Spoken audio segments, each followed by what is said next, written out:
Hey guys, so just a quick follow up on net neutrality. It passed. It's a thing now, I guess. So I'm sure you've heard. Woohoo. But one thing I forgot to mention is the implications for censorship. More doom and gloom, and then I'll get to the silver lining.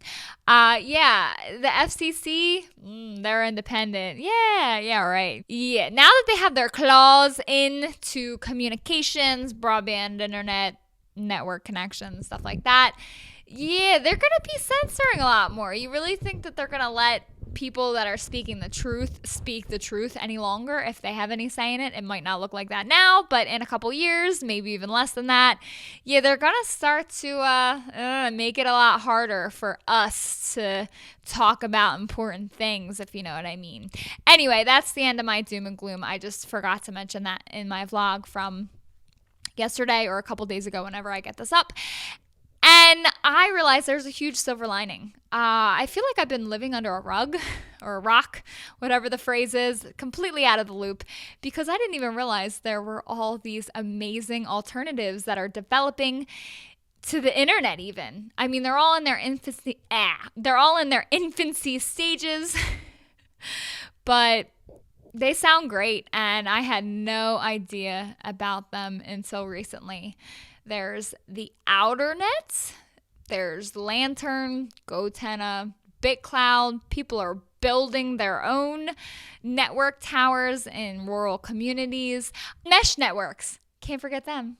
I'm going to put all these links below so that you can, look through them and learn about them more in depth. But yeah, good things are happening. They need our help though, financially. I guess if you can help, send some money their way. That would be a good thing to invest in these alternative solutions that are going to really make ISFs a thing of the past and net neutrality irrelevant anyway. My only worry is that now that net neutrality is a thing, are they just going to continue to wave over every sort of communication, even peer-to-peer, and kind of envelope that into their legislation? So yeah, I don't know.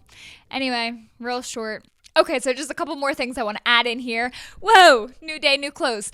Real quick, my friend Michael Heiss from the Big Plantation blog, he brought up a really good point today on his Facebook. He said that as soon as internet service providers start to either lower the speeds or jack up the prices because they can't charge big companies like Netflix for using such a large amount of bandwidth anymore, and then that cost somehow gets passed on to the consumer, the economically ignorant crowd is going to start screaming, "Capitalism, look!"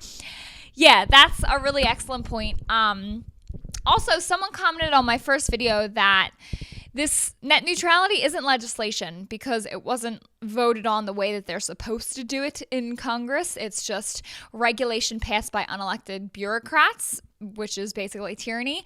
And I think that's an interesting point. I am obviously not up on my politicky terms and how things are supposed to work in that arena, so sorry about that if I was using the wrong term.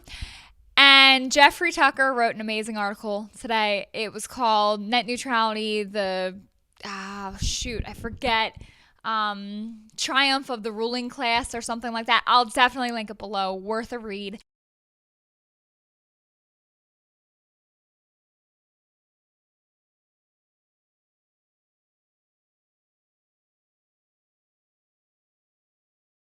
And I found this hilarious meme. Had to share it with you guys.